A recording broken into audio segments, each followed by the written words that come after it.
There, now I'm actually in the Zoom program. Choose virtual background. You'll see some pictures, and then over on the right-hand side is a little plus button. Got it. If you click on that, it lets you pick the file from your computer. So then you just navigate to wherever you saved that.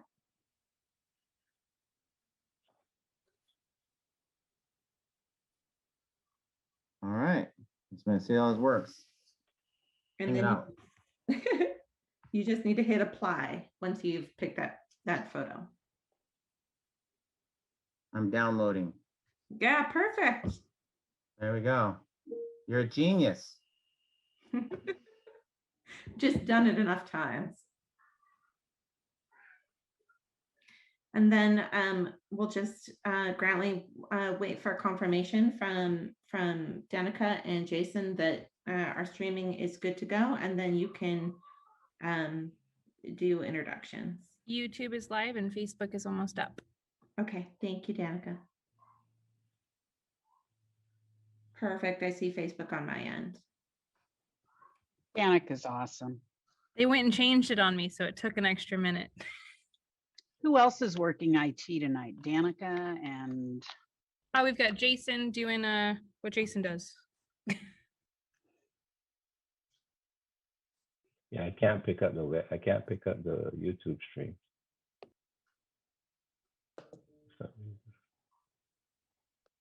You said there's a video button to click if it doesn't come up.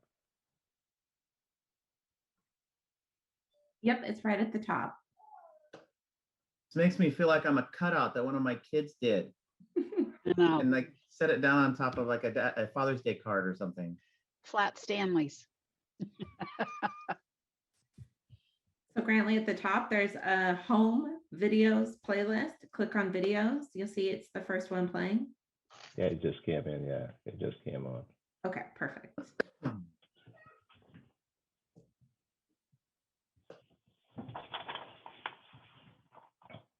Okay, we're good to go whenever you are, Grantley. You are?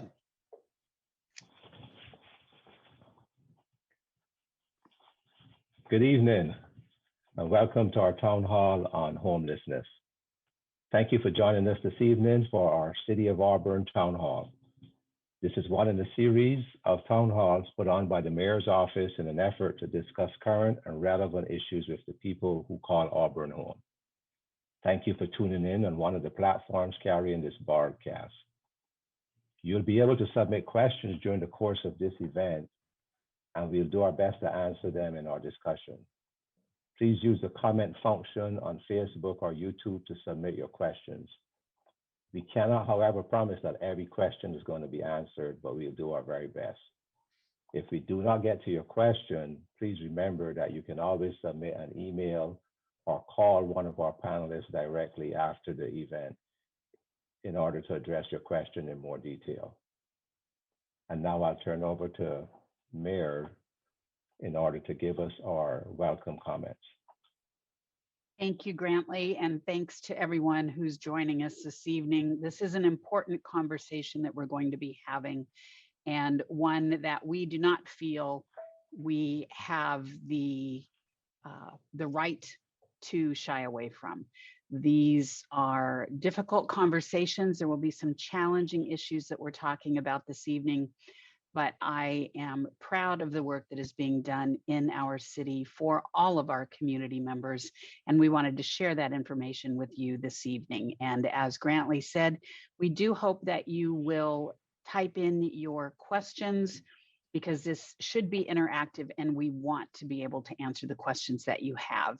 There is a wide variety of expertise that is on this panel this evening, and I'm sure you will find them all to be very informative and compassionate about our city.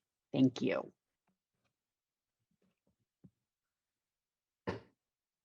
We'll have our introductory video.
They're in an apartment now. No, I mean in this complex. They were right here.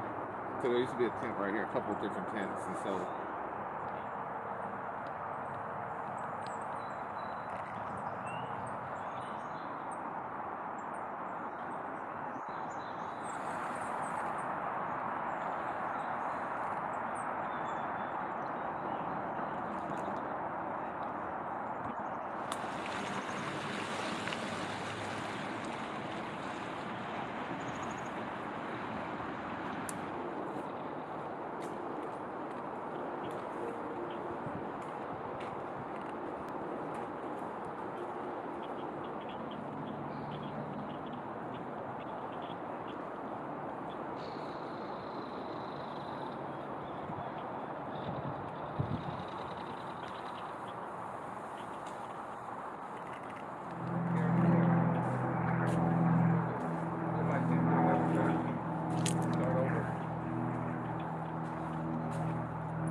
Good evening again.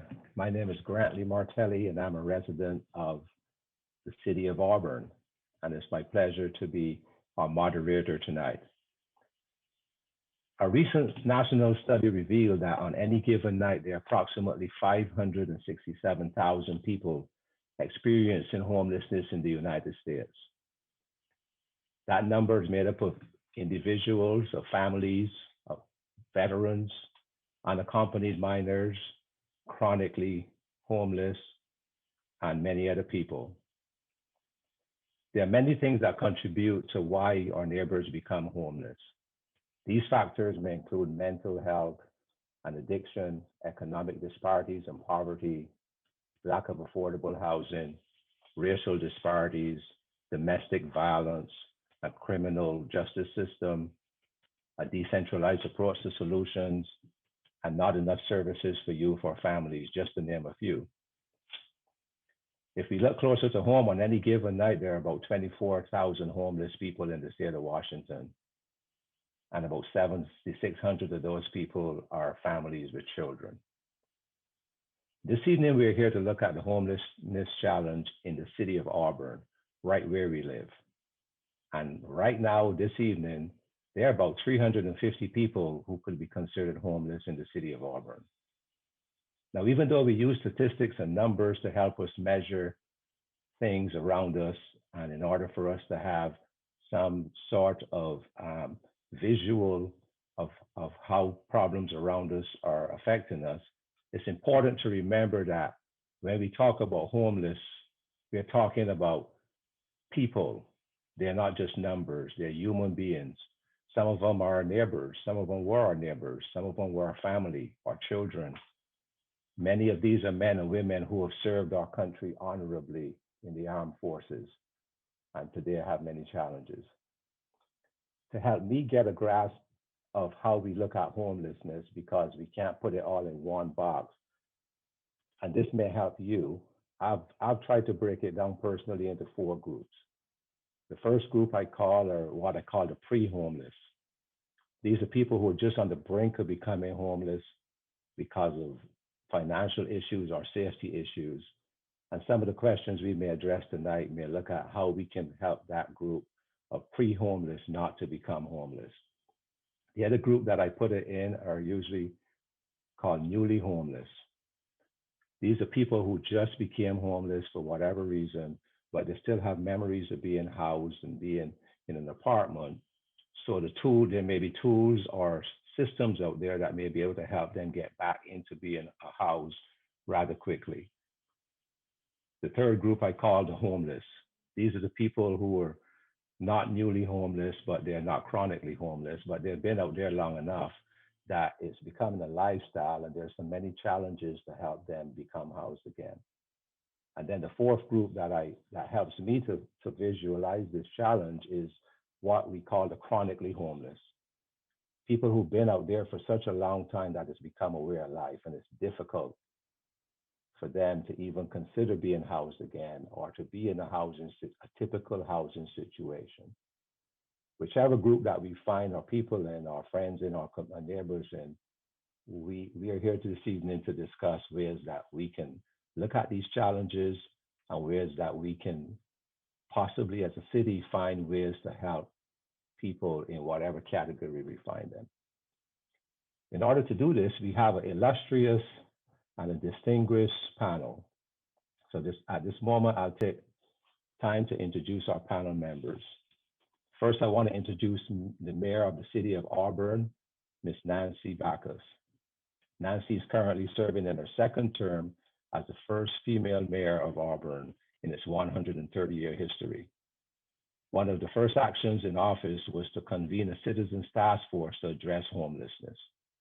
This task force was comprised of community leaders, service providers, citizens, faith community, police and fire, school district, the Muckleshoot Indian tribe, business owners, and key city staff.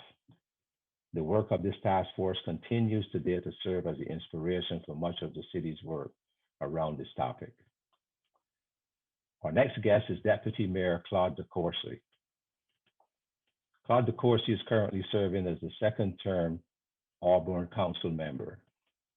He serves the King County Affordable Housing Committee, the Puget Sound Regional Growth Management Policy Board, the National League of Cities and Community Development Committee, and the Valley Regional Fire Authority Board of Governors. He's also served a 4-year term on the Governor's Affordable Housing Advisory Board. Next to him is City Administrative Director Dana Hinman. Dana was born and raised in Auburn and has served in the mayor's office as the Director of Administration for the City of Auburn since 2015. Prior to that role, she served in various positions in communication and public affairs and has worked for the City of Auburn since 2006. In her current role, she oversees the emergency management, facilities, and communications divisions, and also leads government relations. Next is our Community Development Director, Jeff Tate. Jeff serves as the Director of Community Development, overseeing 5 divisions, including planning and development services, economic development, court enforcement, community services, and business licensing. His department plays a critical role in overseeing the long-term stability of the Auburn community, including housing stability and growth, business success and development, and resident resource and services support. Kent Hay is our Outreach Program Administrator. Kent is a 20-year veteran of the criminal justice and social services fields and has served in positions including probation officer, CPS case manager, intake officer at Overlake Psychiatric Hospital, and most recently as the outreach program administrator in the city of Redmond, helping them launch a plan of action to assist youth and adults experiencing homelessness. Kent joined the city of Auburn in early 2020 to develop a similar program for the city, and he's focused on connecting unsheltered individuals with resources in the community. Next, we have Debbie Christian. Debbie has served as the executive director of the Auburn Food Bank since 2006, providing food distribution, community hot meals, a backpack program, home delivery to inbound shut-ins, job rehab and training to the greater Auburn community. She also oversees the Ray of Hope Day Shelter and the Sundown Night Shelter. And finally, we have Judge Matthew York. Judge Matthew York serves in the King County Court system, and he's been assigned to the city of Auburn since 2018 after being appointed by the County Council in 2017. So this is our panel, and my job this evening is to try to generate a discussion and keep us going, interject your questions, and hopefully by the end of our time together, we would all have learned something new, and we would all have been challenged as to how we can help become part of the solution to our homelessness in our communities. Mayor Backus, I want to begin with you. Back in 2016, you started the task force on homelessness in the city. Are there any things left over from that task force that are still helping drive your decisions today? Yes, Grantley, thank you. There are still many of the decisions that were made, the recommendations that were made from that homelessness task force that we are implementing today. One of the major focuses back then was the need for shelter. At that point in time, we had emergency shelter on those cold nights, and Debbie and the Auburn Food Bank were overseeing that at Veterans Memorial Park, but it wasn't enough. And it was only on those extremely cold nights. And so we worked towards having a full-time overnight shelter. We started a couple of years ago, actually about 3 years ago now, with the Ray of Hope Resource Center. And that was on the site at Valley Cities. And that was, it started out just a few hours a day and grew into 5 days a week at least for individuals to come in, work on getting resources. Debbie would put them out. She bought a lot of safety vests and had the Ray of Hope put on the back of them, and had people out who were clients at the Ray picking up garbage, doing something to show the community that they are part of the community. Debbie believes in accountability, as do we. We believe in compassion, accountability, and community. Everyone who is here is part of our community. And we also looked at having the overnight shelter that came along a little bit later, but then the resource center as well, and community court, which will be operational by the end of this month. And so I'm very excited for the work and appreciative of the work that the task force started, and we have been able to continue. We are not finished, but we are certainly working towards a comprehensive approach to homelessness services. Thank you. And Jeff, I want to switch to you now as the community director, community development director, and maybe you can add to some of the things that Mayor has said as well. But your department is best known for code enforcement. However, you have many other hats, and there's some interesting things that your department is doing to help provide services in the community. So could you talk to us a little bit about some of the other services that your department provides and how they tie into this topic of helping with homelessness or helping to prevent homelessness? Yeah, thank you. And I think that's the key. You know, in your introductory remarks, you talked a little bit about the groupings that help you kind of understand the different types of populations that we need to serve and help. And so in that category of homelessness prevention, we have a number of things that we do in the city of Auburn to help in this area. And I'll just name a couple of what those programs are like. First of all, we administer a housing home repair program. So folks who are living in homes, so they're not homeless, but they have failures occurring in their home. And those failures are leading to degraded conditions. So maybe they don't have running water or hot water. They have leaky roofs. They don't have safe access in and out of their home. So we have a program that allows us to go out and fix their homes so that they can stay in their homes and avoid a homeless scenario. So we conduct about 60 of those home improvements per year. And folks have to meet income qualification guidelines in order for them to be eligible for those repairs.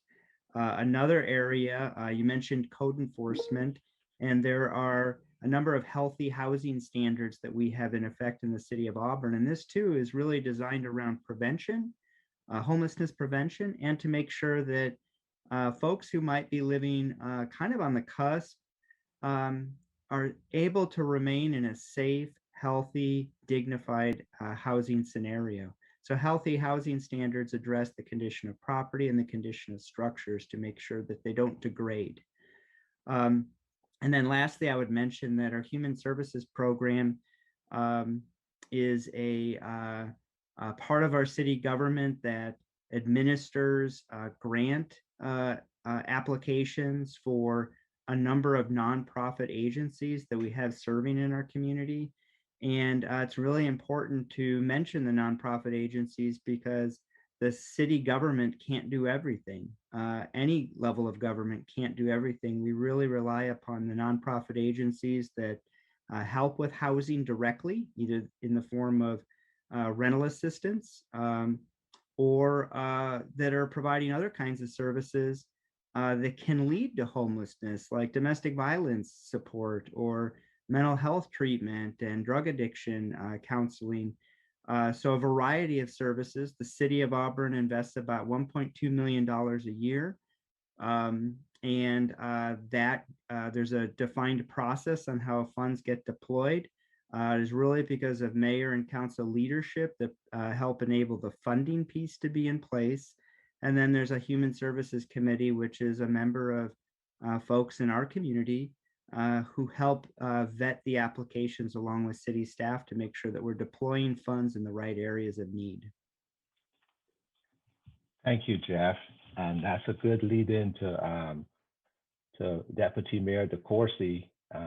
You have deep involvement with the Human Services Department and some of how the resources are applied there and helping manage oversight of the human services group policies for the city. Could you talk to us a little bit about the human services and how they play a role in this discussion? Thank you, Grantley. Yes, I can. I want to make a comment first for people who have a better understanding of the role of the city council. So city council, we have two primary responsibilities. One is policy and two is budget. And they kind of tie in together naturally as we look through the process that we do to support the needs in the city. As Jeff mentioned, the number of programs that he manages and puts together, that's not done in a vacuum. All that comes before council. So we know about the housing repair program, the need there, the work there, about code enforcement, and about the healthy housing standards, which come before council for policy approval and review. And then also the work of the Human Services Committee. We've been very fortunate with the Human Services Committee to have a group that has a great grasp and handle on what the needs are. There's an application process for the grants that go through the Human Services Committee. Those are brought forward by Jeff and his staff to City Council for review.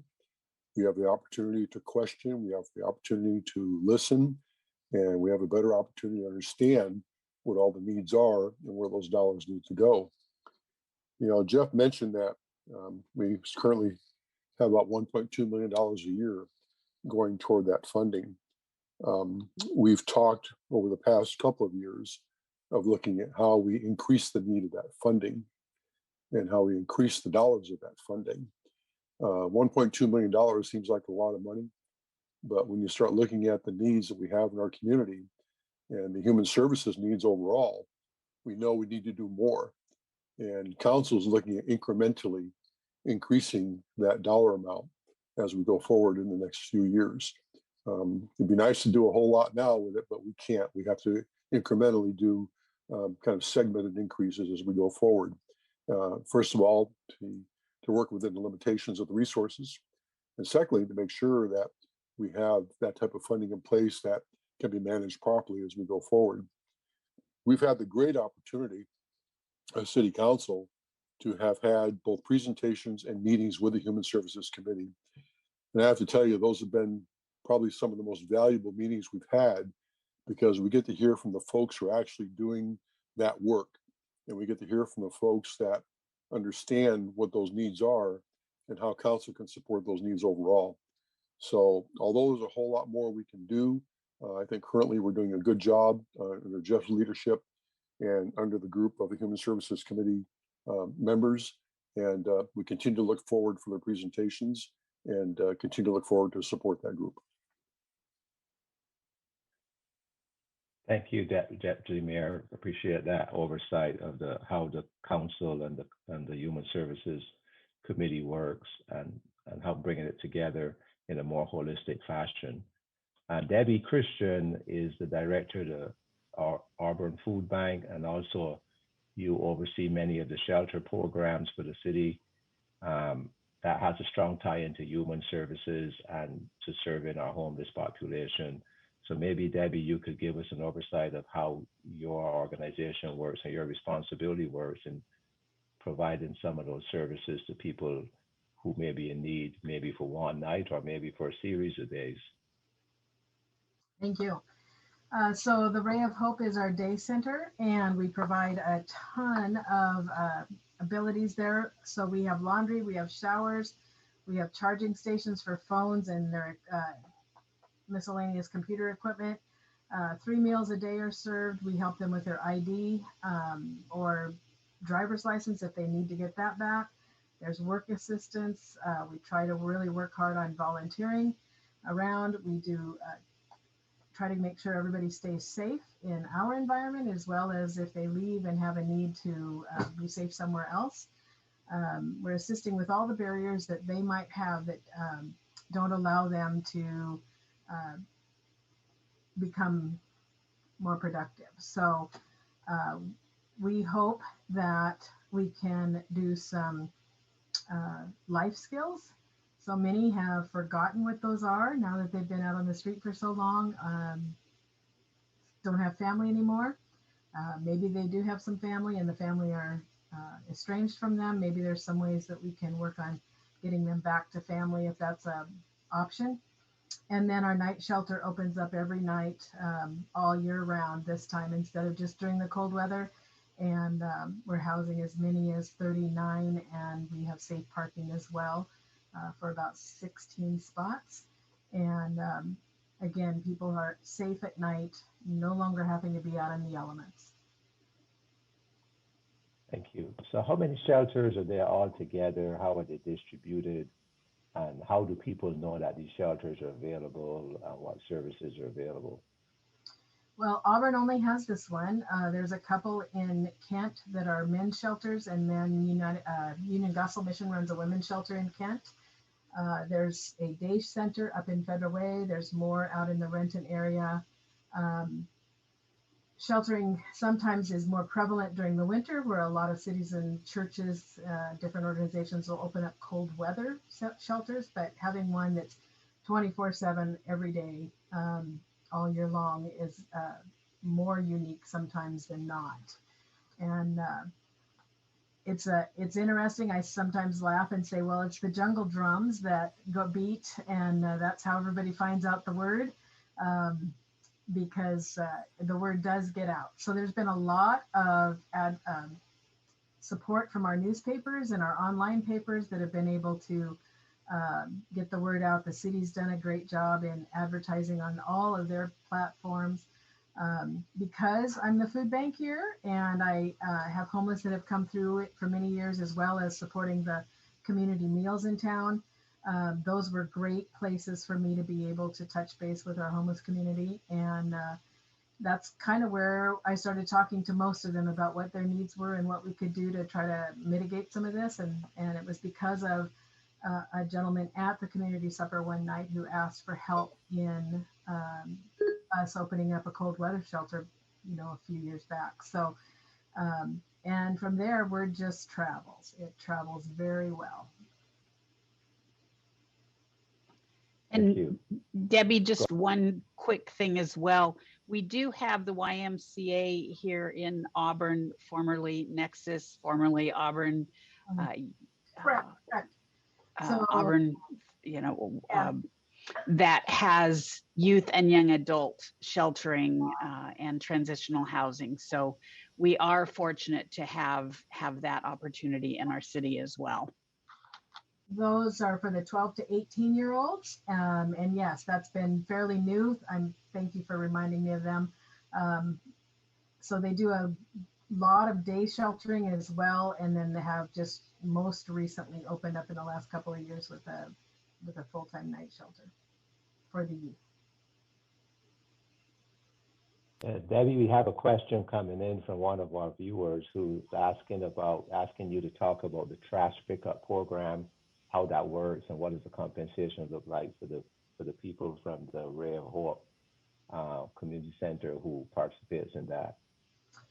So I kind of set this up as a sweat equity program. I really asked, and they want to do something, and they want to be valuable to society again. They want to be valuable to themselves. So we started out with saying, we're going to do something, volunteer in some fashion every day. And if that means you cannot get up out of your chair and all you can do is clean the table that you're sitting at, here's the rag, here's the washcloth, please clean the table in front of you. It has morphed into more than that sometimes. And for instance, we just did a big clean sweep project with the city. So compensation is, first of all, their own gratitude for what they've been given. My gratitude to them for what they're doing. It can grow into gift cards to local restaurants, fast food restaurants, and Dollar Tree, Fred Meyer, Safeway, anything that they may also need to go to, and they never have the cash for it. So there's some incremental ways to get a little bit more. I have, or we have provided bus tickets home, gas money, extra showers. We can only do one shower a week right now because we don't have any shower in our location, and we're using the Union Gospel Mission shower van, and they're bringing that down once a week. But for extra work during the week, that's sort of above and beyond, because I think everybody needs to do a level of service. And so that means clean up around yourself, take care of yourself, take care of your things, and then as you can and want to continue to give out more and give more, then so does the chances of some kind of remuneration. So we have done an extra shower too. They get an extra shower card if they want it. So they get their choices of what they would like for the thank you back to them. Thank you very much. That sounds like an interesting program and a way of also help people find some dignity in the things around them. This question also came in from our listeners, and I'm going to address it to anyone on the panel who wants to jump in. The question is, how many empty hotel rooms are there available in Auburn each night? And is there any discussion or thought about using empty hotel rooms to house people?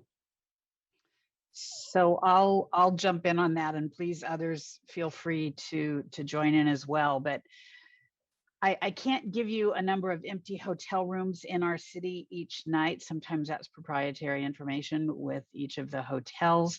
However, in King County, the King County Council passed an ordinance late last year that allows a 0.1% sales tax to be collected within the county. In unincorporated King County, as well as in all cities who did not pass a similar ordinance prior to King County passing theirs. And with that 0.1% sales tax, the county, through House Bill 1590 last year, has the opportunity to purchase hotels and turn them into non-congregate shelters and or transitional housing and permanent supportive housing. And so we're working with King County right now on what that might look like in Auburn. We, of course, are going to focus on an Auburn first approach. As I mentioned, everyone in our community, regardless of their status, is a member of our community, and we want to ensure that it is an Auburn first approach. And so the conversations are ongoing with King County. I think we are getting pretty close. Jeff Tate has been involved in those conversations and has been doing a great job of ensuring that Auburn's focus is an Auburn first approach.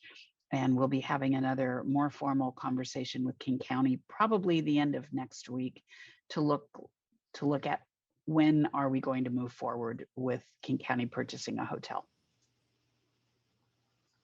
I will also say that we are not opposed to putting a family or someone in a hotel if we get a call out for domestic violence situations. That's probably going to be my first choice, is taking them to the hotel instead of the shelter. Someone being released from the hospital that might have more care needs than just a safe place to go, we will put them in the hotel. We recently just had a man who was coming out because of a hip replacement, and it's too hard to get up and off cots, these army cots, with his hip that way. So we put him in a hotel. So that is not something that we don't want to do, but it also is something that is expensive. And sometimes it isn't what is going to solve the problem in the long run. Thank you. Anyone else wants to give a comment on any one of the topics we've talked about so far?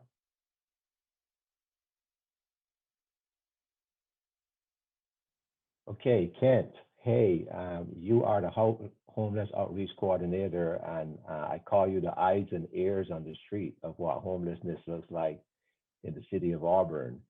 So could you jump in here, give us your perspective?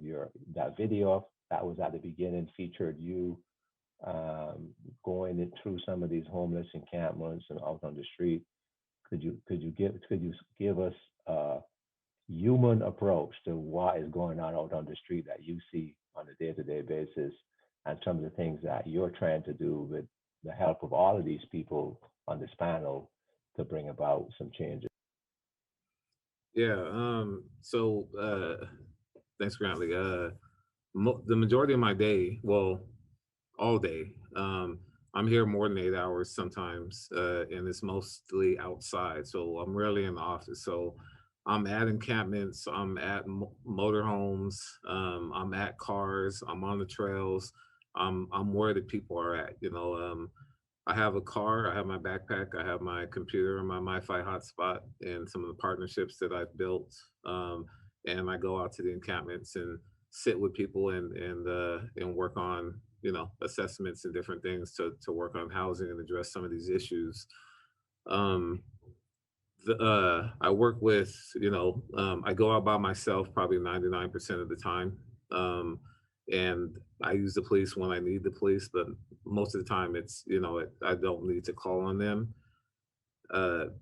I work close with parking enforcement and code enforcement and human services and all the people to try to make sure that we're putting a program together that treats people like human beings. And so our approach, as the mayor said, is compassion, accountability, and community. And that's really what we strive for. So I know we just passed this camping ordinance that people are having a real difficult time with. And you know, some of those discussions are shut down because people really focus on the criminal trespass part of this this new camping ordinance. But Yeah, that's going to be our next topic. yeah, the thing that that I do though is when I go out here, and the difficult part of this is we left people out here so long that there's a fear of going back into housing. There's a fear of failure. There's a fear of what I tell people is, you know, when you look at this, I worked at Monroe Prison for some years as a mental health counselor, and when I look at this, you know, you hear institutionalized institutionalism in the prison part. And when I go out here and talk to people, and they brought this up, is they call it institutionalized homelessness. And what we've done is taken away a lot of responsibility from people. And so the giving of the tents and the blankets and the food, and treating people as less than people, and not asking for anything in return to get up and participate in trying to get out of this situation. And then when we put them in housing, we give them all the responsibility back when they don't know where to start with that. And so paying bills and doing things that we take for granted, like mopping the floor and taking out the trash and paying the rent on time, and those things, it's like prison. You know, you take away people's responsibility in prison, and then when they're released, you say, here's all your responsibility back, and then people end up coming back to prison. It's the same thing what's going on out here. And so you know, we're trying to get people dignity back, and part of the ordinance is really trying to get people up to participate. And I'm not trying to ask people to meet me halfway. I'm trying to ask people to just participate. Whether I'm giving 90 and they're giving 10, doesn't matter. You know, it's 95 and 5%. As long as they're participating and working towards moving forward, that's what we're trying to accomplish here. Thank you, Kent. That's a good oversight, and we'll be getting back to you on some more of the fears of homelessness in the city. But let's get to the elephant. One of the elephants in the room, and one of the elephants in the room is the most recently passed ordinance in the city dealing with homelessness and trying to bring some resolution to some of the issues in the city. So, Mayor, I will ask you if you could give us, begin the discussion, and then other panelists can jump in on the overview of the new ordinance, what is intended to do, and try to bring some perspective to that. And then we'll also ask the judge to jump in also as well. I'll come to you and ask you about your perspective as well. Yes, thank you, Grantley. The recent camping ordinance, many people are taking that out of context and assuming that once it was passed, that our Auburn police officers were going to go out into the encampments and start arresting people. That's simply not what we are going to do ever. The goal, and Kent brought this forward to us, is Kent has a lot of tools that he utilizes when he's out working with individuals in the encampments, on the trails, wherever he finds them, in the parks, wherever he's working with individuals. He has a great number of tools that he can utilize. But one that he was lacking was the ability to motivate someone by the fact that if they are not willing to work with Kent, and it's not just a one-time thing or a two-time thing or even a 20-time thing. Kent continues to work with people who are in these encampments or who are unsheltered, but there needs to be some motivation. And sometimes something like the fact that criminal trespass on city-owned property is an option, then that may make them listen. But I would be really surprised if this camping ordinance is utilized very often at all. And what I always say is we have a very, very complex ecosystem in place that allows us to provide services for individuals experiencing homelessness. And it's that continuum of care. And it's, as you heard Kent talk about briefly, it's not saying goodbye to someone, good luck when they are finally in housing. that's when some of the real need for us to walk alongside of them begins. So we have this continuum of care, this very complex ecosystem, and you can't simply pull out one aspect of it and say we're criminalizing homelessness.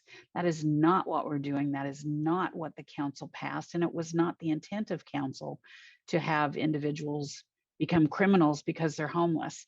Being poor or being homeless is not a crime. And that is not what we are attempting to do here, but it's offering Kent one more tool to encourage people to get the services, to be who they were before, right? To bring them back to a sense of respect and decency and courage in themselves.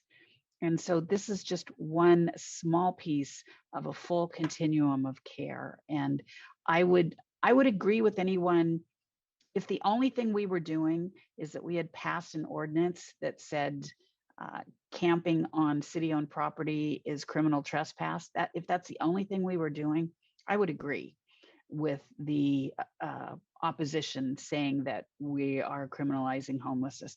That is not the case. We are working every day, walking alongside individuals to help them get the services that they are due, that are available to them, and to help them understand that they are members of our community. Thank you, Mayor.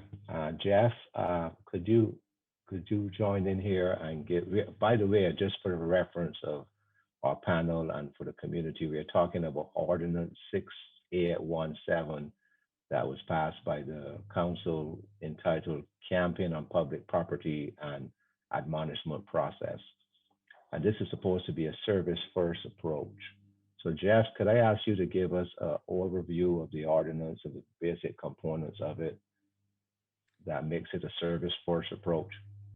Sure. I think one of the, first a background piece, there are a variety. It's the nature of city codes. It's the nature of state laws to have, you have to comply with laws. There are a reason we have laws in place. And I do want to say that many aspects of this law are not new. There were a few changes, and I do want to call out that the prior penalty was a ticket, and a ticket is a financial penalty. And when we issue a ticket to an individual who doesn't have the means to respond to it or pay it, we're only further pushing people deeper into a hole. So that was an important aspect because the ticketing piece of it does, and the judge may speak to the difference between the ticketing and the trespass piece, but it is important to know that we felt that was a worse approach in terms of having a penalty in place. But one of the things that I think is really key to understanding in the ordinance is that it's incumbent upon the city when we encounter a situation where someone is camping in a park, it's incumbent upon the city to approach the individual, obviously, and talk to the individual, inform them of what some of the requirements are, but also, you start to need to build a relationship. And part of the relationship, the service first piece of that is help. Like, how do we help someone who is in that situation? And what's incumbent upon us within the ordinance is to find out where, if and where shelter is available. So this probably falls heavily on Kent more than anybody else, but it means calling up Debbie Christian and finding out if there's space available at the shelter in Auburn. It is calling up other shelters within King or Pierce County because perhaps the individual has a need that requires some specific accommodation, a shelter that serves youth, a shelter that serves women who are escaping domestic violence, a shelter that where there's a disability, or there's a way to accommodate a disability. So not every shelter can serve every person, or, because there's lots of specific situations and circumstances going on with an individual. So it's incumbent upon us to find a space.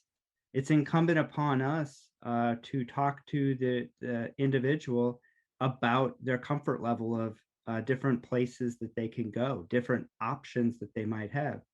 And if we find an option and it's an option that is one that works for them as well, we are responsible for ensuring that there's transportation to get there. So the only time the penalty really comes into place is when someone looks back at us and says, "Oh, there's shelter available. No, thank you. I'm not interested in taking that shelter space, and I'm not interested in working with the city to obtain the services that I need. And I refuse to go anywhere. I'm staying right here." It is that scenario where you get to this kind of last ditch effort of having to talk to them about what the penalty would be.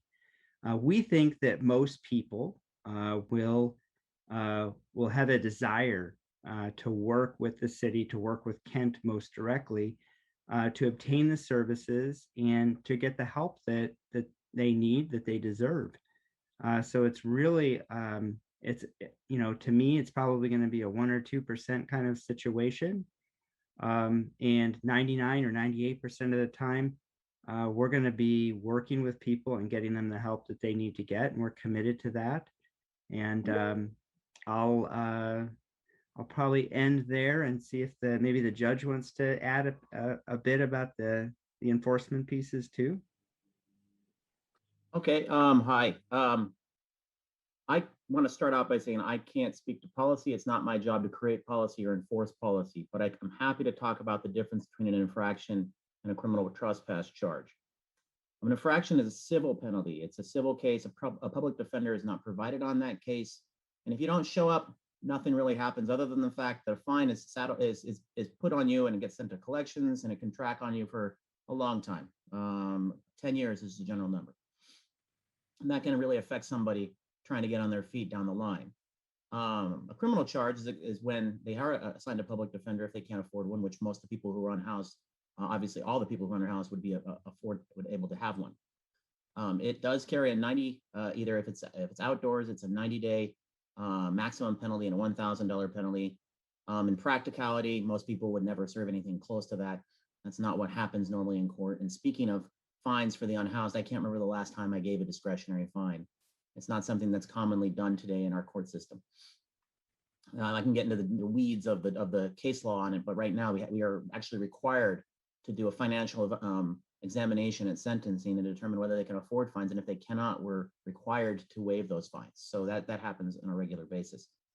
With an infraction, there's no enforcement mechanism to remove somebody. It's kind of like if you had a towing ticket, or a ticket, I'm sorry, for a parking ticket, and they ticketed your car, but they had no ability to tow your car. So they could just put tickets in your window forever, and your car could continue to sit there, and you'd build up fines, but there wouldn't be any enforcement mechanism. An infraction on a trespass situation like this would just be much like that parking ticket. And it does carry some downside. In an infraction situation, no warrant will ever issue for your arrest. That used to be different 20, 30 years ago, but that's the way it is now.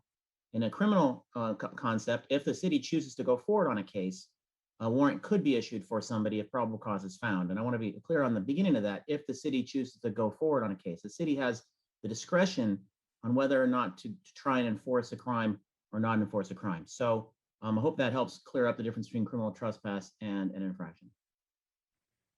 Thank you, Judge. I want to continue on this topic, and Judge York can ask you a couple of questions. You give us the technical and legal aspect of what the infractions and criminal trespass looks like, but as the judge, in what we are calling this, I think this ordinance calls it a community court. How do you see the community court unfolding in reality, and what are some of the benefits you see that may be able to come from this approach? I am so excited by community court. I can't even tell you. First thing I would say is I want to start out by not everybody who's unhoused is involved in criminal activity. In fact, most of them are not. Many of them are in crisis mentally. Many of them have a drug addiction situation, but they're not all out there breaking cars and committing crime, breaking into cars and committing crime. However, some of them, most of them need help. And the community court is an alternate accountability system. The most frustrating thing I've had in the last 3.5 years in Auburn is have somebody in front of me who has an obvious drug problem for methamphetamine or heroin. I can have a conversation with them honestly about it. They're earnest and wanting to get help. And I tell them to go get treatment. I can order them to do that. The problem is once they walk out my door, I'm not with them, showing them where to do it. I don't have the resources to follow them and tell them how to get that done.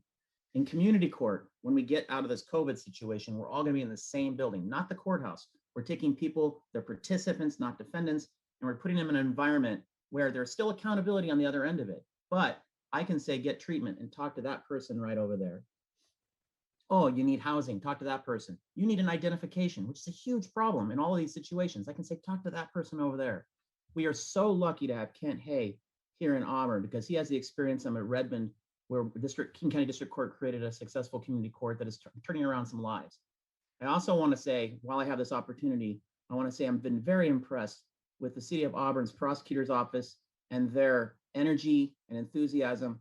Casey Groves, Defense Attorney's Office, Mayor Backus, the City Council in supporting this, my office in the King County District Court, everybody is coming into this and just wanting to try and take this forward. And I want to make sure everybody understands that this isn't, as Mr. Hay was saying, this isn't here's some bunch of stuff for you, you don't have to do anything. Every one of these cases has obligations that they're going to have to community, to society, as well as the fact that we're going to give them a chance to start being a person and getting resources. If you tell somebody you can't do this thing, at least give them the ability to do something else. And so I'm just excited about community court because we're going to be able to have weekly accountability with people. They're going to come in weekly rather than I see you in 6 months or see you in 6 weeks. And that regular check-in is just huge for some people that need accountability. And I'm excited to be the judge who gets to bring that to Auburn, because South King County, I can't think of a better place to do this. Thank you, Judge York. Dana Hinman, I would like to get to you now and ask you, first of all, do you have any comments to add on this topic of the ordinance and how you see it rolling out from your role in the city, but also how the government relations aspect of it and how that is playing out within this community and other communities, and even with the Muckleshoot Indian Reservation and other people who may be in crisis or maybe may need some help. Yeah, I would be happy to. Specifically on the ordinance, like the mayor said, like Jeff said, it is something that will be rarely used in the city. It is a tool amongst many, oftentimes a last resort. And to my knowledge, since the ordinance has gone into effect, we have not leaned on that tool as yet. I did hear from Debbie and Kent that even those that are experiencing homeless in Auburn had heard about the ordinance and were concerned about it. But overall, like I say, it is a tool that's part of the overall continuum of care that we do here. What I will say from the government relations part of it and just relationships with the different levels of government that we work with. Years ago, Mayor Backus was asked to convene one table. It was a King County effort. And the goal of the effort was to get the region to come together to address the issues of homelessness, specifically in King County. We know that in Washington State, Seattle has the majority of homeless people, but based on the point in time count, we also know that the South King County region is number 2 behind Seattle in the number of homeless that in King County. So it is not a small problem here, and it is something that we want to address in a very intentional way. So we now see the standing up of the King County Regional Homeless Governance Authority that has finally has hired an executive director, and Mayor Backus sits on that board as well. And we continue to work with the county on just the overall issues that come into play.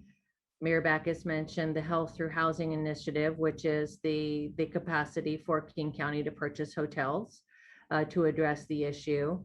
But we also work closely, not with just our neighboring cities, but with the federal and state government as well. The state and the federal government have increased their attention to the issue, and also I feel like realize that each community can and should address the issues in a way that's right for their community. We like to call it a right-sized approach. And if you ever hear Mayor Backus talk, you will hear her say what works in Seattle won't work in Auburn, what works in Auburn won't work in Bellevue, and so on. We all know our communities very well, and we all have pretty good ideas on what the solutions to some of the things that we want to work for and work towards. And we've had very successful conversations, and actually are on the cusp of achieving some funding from state and federal sources. I come from a PR background, so I don't like to jinx things and say things before they actually happen. So I will just say that the conversations are ongoing. They are productive. We have great relationships with state, local, and you also mentioned our tribal neighbors as well. And we have finally recently been able to have some very good meetings with the Muckleshoot Indian tribe. In fact, when we opened up the Ray of Hope Resource Center, the tribe encouraged us to apply to their philanthropic arm for a grant to support the project. And I'm happy to say that while the maximum you could apply for was $5,000, they turned around and wrote a $10,000 check. And they too are concerned. They have tribal members that are suffering on the streets and unhoused with a lot of issues that they are trying to deal with. And they want to partner with us. They want to know what we are doing. We want to know what they are doing. And we'll just continue down the path. It is a complicated problem. There are no simple solutions. I think that anyone that tells you that there are might not be telling the truth. There's a stronger way I usually say that, but I will leave it at that. But it is, I feel like everyone is really trying to push the rock at the same time. And I personally feel positive about how the support is coming from our other government partners. Thank you.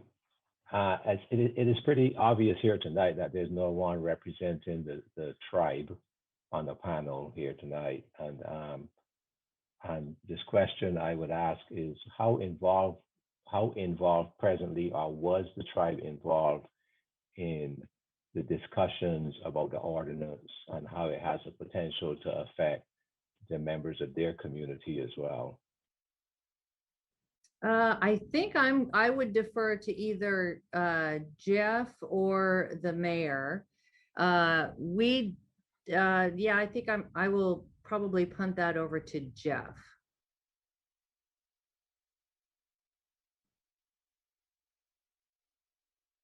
You're muted, Jeff. Yes, I just noticed that my computer talked back to me and told me that. So we have ongoing interaction and relationship with Muckleshoot Indian Tribe, and we have joint tribal council city meetings, and we've had some pretty robust discussions recently about partnership opportunities. The tribe also has established a clinic in Auburn, the We Care Clinic, which has been a really valuable resource. It is a clinic that serves those who have opiate addiction. And while they have a clinic on tribal reservation land, they wanted to establish a clinic outside of tribal reservation land so that they could serve a broader portion of our community. They have a presence at the building that has being utilized for the community court in the resource center.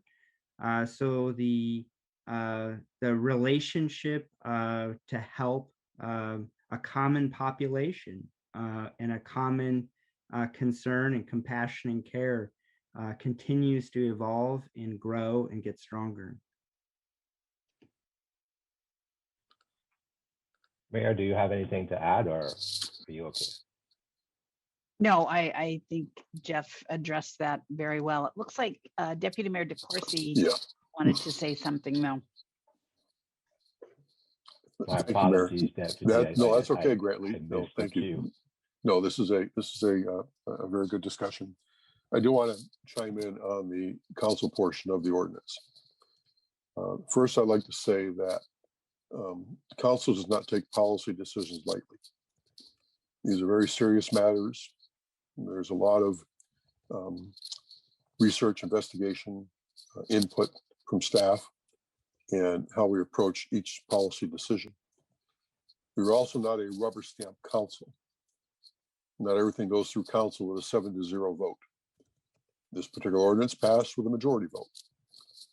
Things we heard as we were going through the discussion, and first, let me back up and say first, an ordinance doesn't just come to council, the city council meeting. There are sometimes months of preparation. There are numerous presentations that are conducted, and this ordinance came to council 2 different times. So there's plenty of opportunity to review in detail the elements of the ordinance. We went through a lot of discussionary periods on this. We had presentations from Kent a couple of different times as well in relation to what this ordinance would do, what the intent of it was, and what the impact could or might be. So these decisions, again, are not taken lightly, and it does take quite a bit of time to go through this before we reach that night on the dais where we take the vote on the ordinance, where the mayor calls for the vote. A couple of things for me is one that we've heard from various folks that I don't want to put homeless people in jail. This ordinance will put homeless people in jail. It's not right to criminalize homelessness. The elements of that are just not what this ordinance is all about. Judge York put it perfectly. He talked about alternative accountability. Accountability is key in all elements of life. And even if you're homeless, there's a certain level of accountability.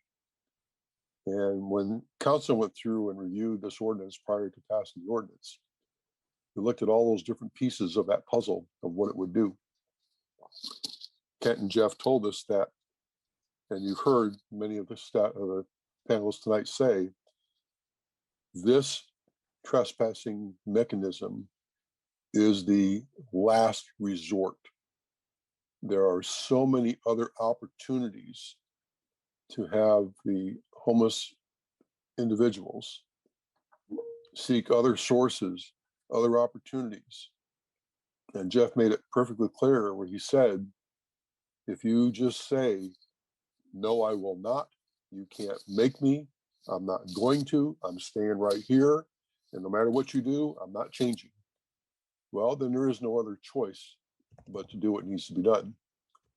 But that's not the end of it, because as Judge York mentioned, once those folks get into community court, it's not Judge York saying, okay, slam the gavel down, you're going to jail. No, we have an opportunity at the location that we're at to say, next door is a service for this that you need to go to, and Kent will walk you there. He will take you there. Or we need to go see Debbie Christian, or we need to take you here. That's the opportunity.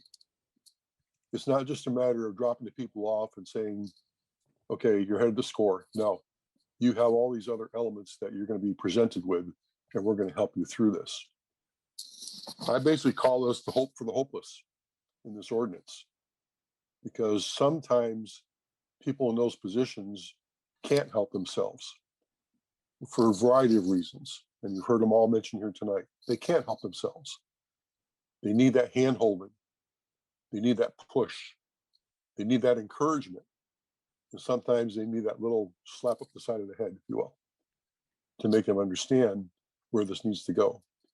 Those are all the things that this council looked at before Mayor Backus said, who says aye, who says nay? on this ordinance. And as I said, it passes a majority vote. That doesn't mean the council is divided.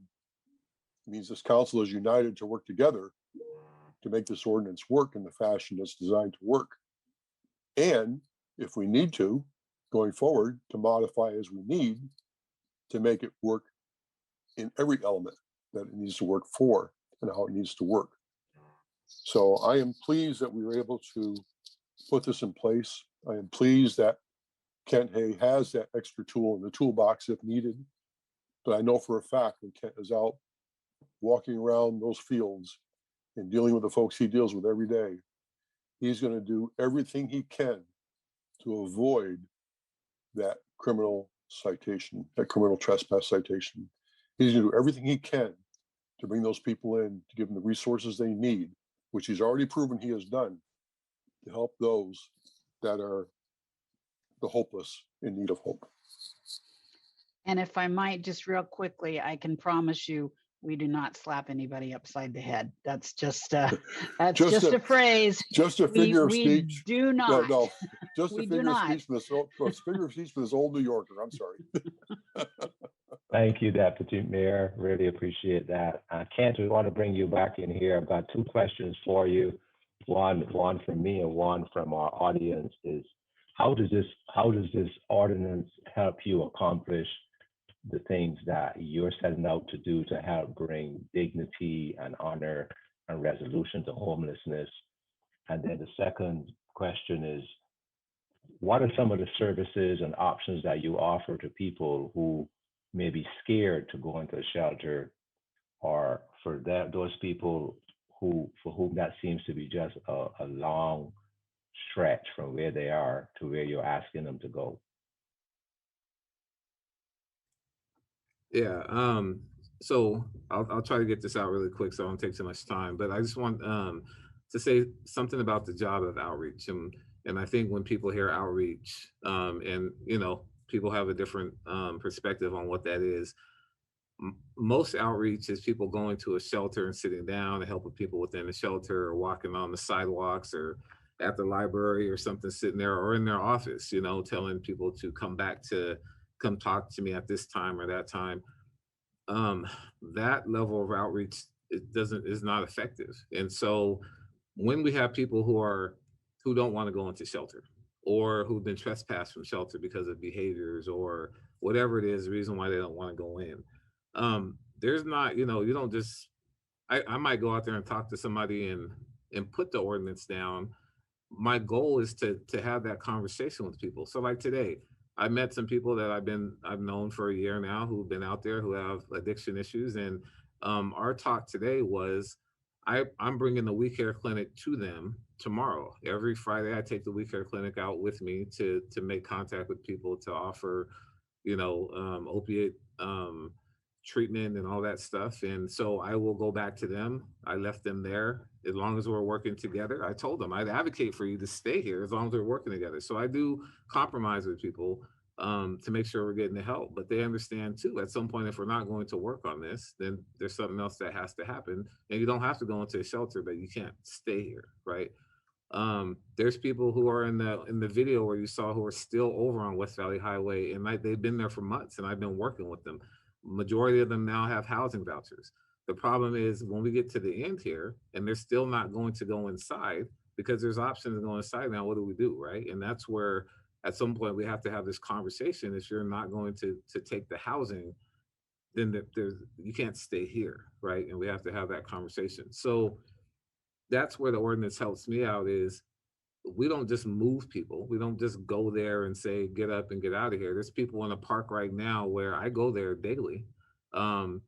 And I stand there with them, and I take my table out, and I put my chair. One of the council members got me a table and a chair, and I take that out of my truck, and I set up shop, and I sign people up for benefits. I am the phone in the homeless community. I am the computer in the homeless community. I am the advocate. I'm the everything. And so when I go to these are places where people tell me nobody has ever come to help them. They've never seen anybody come out to their encampment to help them. They don't know where to start. For people who talk about mental health and what this ordinance does, is I have people out here right now who have TBIs, traumatic brain injuries, and different mental health issues. Those people take a lot of different hand-holding and care. My goal is not to make their life more difficult. It's to, how do we figure this out? How do we get you to where you need to be at? How do I keep you safe so people are not taking advantage of you, beating you up? The amount of assaults, rapes, thefts, that uh everything that goes on out there that goes unreported. I hear all that stuff. I am in those encampments. I am part of this community. They tell me stuff. I hear all those things.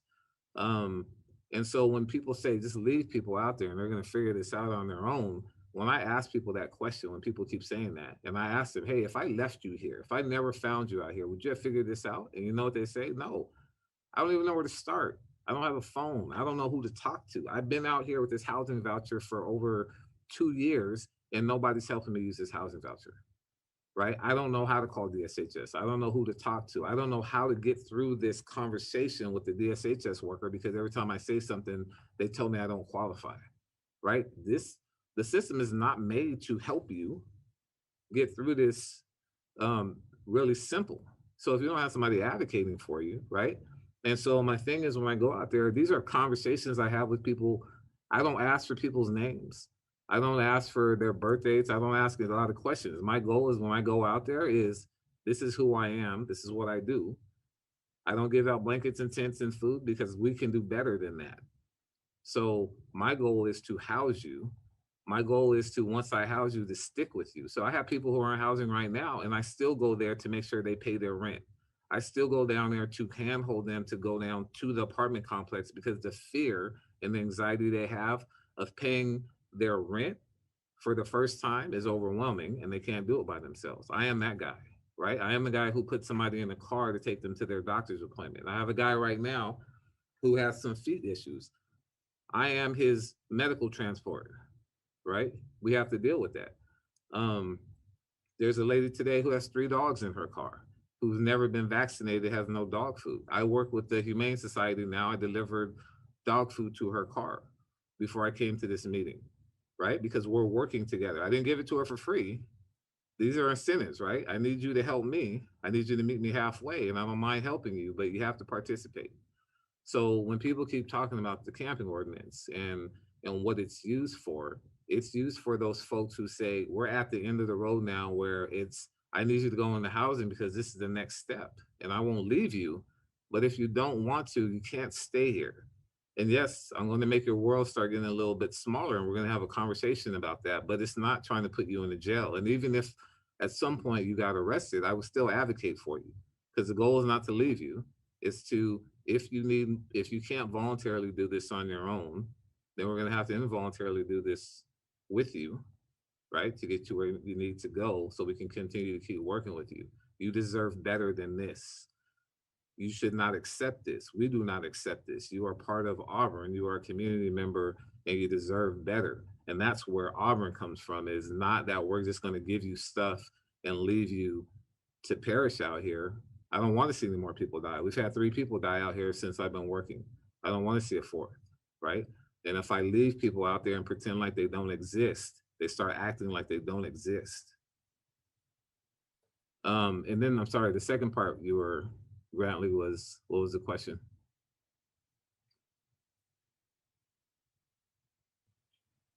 The second part?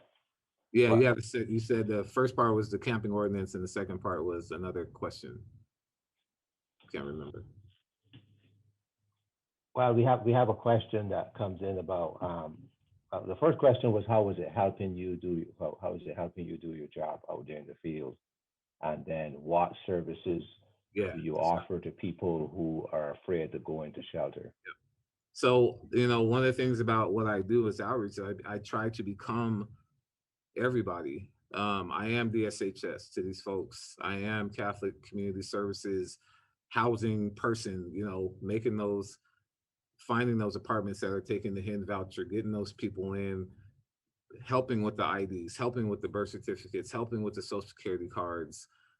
There's nothing that I don't do. I am the case manager. I am the everything that people need me to be in order to move forward. When people come to me, I don't say I only help these folks, right? Because a lot of agencies say this is what we do. This is the only thing that we do. There is no only thing that I do. I am able to navigate through the court system because as a probation officer, I used to do that stuff. And so I know how to work with defense attorneys and prosecutors, and I do that for people. I work with their defense. I work with the court. I go to court hearings on my phone in the middle of the bushes at somebody's encampment, while I'm working with other people. I have two phones so I can help two people at the same time, right? This is about how do we work smarter and faster to help people get out of this situation. For those new people who come in, let's hurry up and get them out of here. For the people who've been out here for a long time who tell me, what am I going to do in housing, man? I've been out here for 10 years. What am I going to do inside? And I say, well, let's not even talk about that. Let's just get the key, right? Let's just get the key and then we'll go from there. I have a family that I housed recently where our compromise is she still sleeps outside, right? She sleeps 2 in and 5 out, whatever it takes, right? Just to get her acclimated. But it takes a lot of work to still be inside to help her. So there's no services I don't offer. There's nothing that I can't do to help people get to where they need to be at. And there's nothing I won't do to help people remember that they're human beings and that they deserve better than this. Thank you, Kent. That is very interesting and that is very powerful, the lengths you go to offer help to people. We had another question coming from the community of, are we partnering with churches and other community organizations to help us accomplish some of this vision that we have? So I will start off and say, yes, we are. We have a monthly faith-based community meeting to talk about issues within our community. And for the past several months, Kent has joined us and sharing information with pastors and members of some of our community churches about how they can help. What role does the faith-based community play in our community as we look to serve individuals experiencing homelessness? And I will say that those that are attending our meetings are rock stars. They are compassionate. They understand the challenges. Some of them have offered safe parking spaces in the past to individuals, and unfortunately, some of them have not had positive experiences.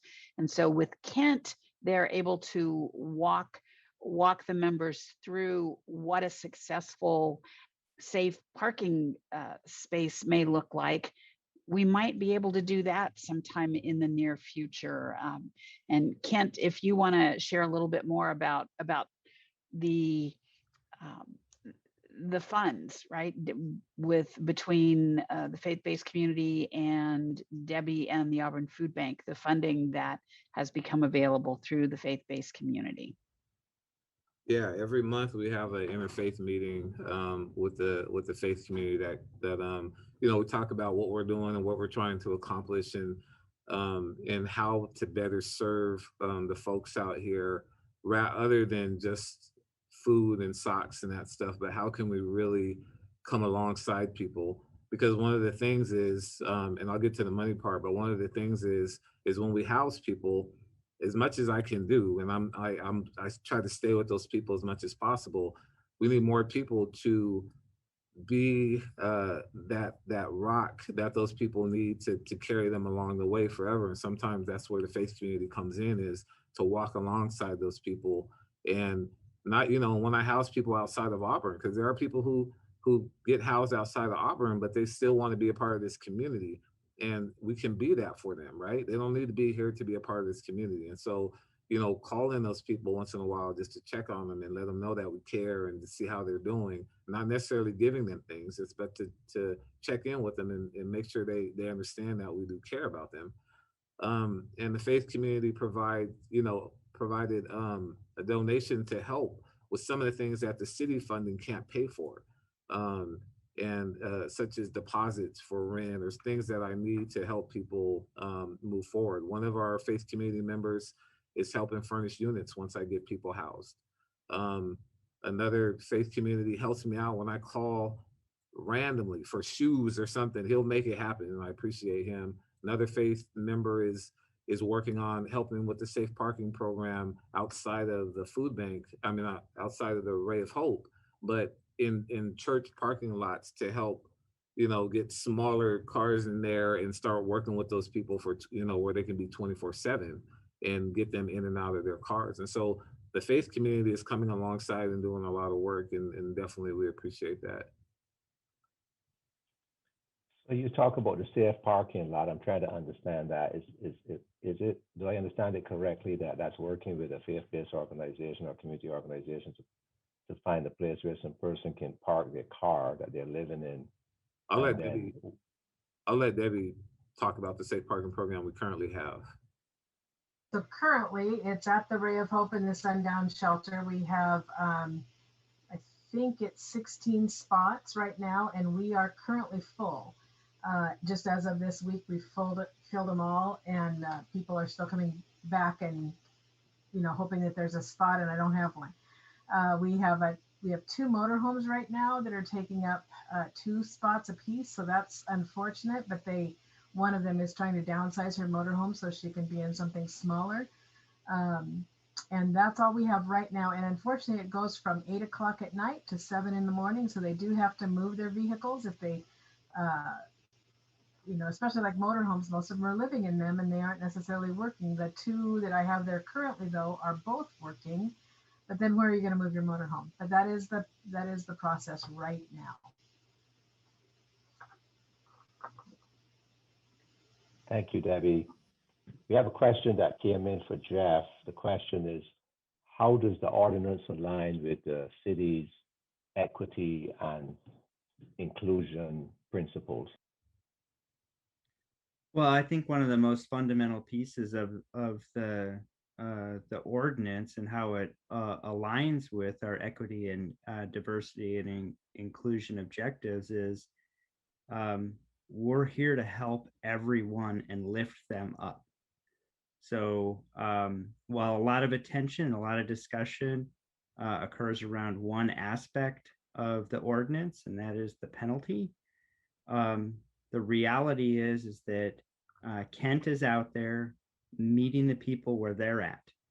There are many offices and organizations and other municipalities that have systems that rely upon people to come to them.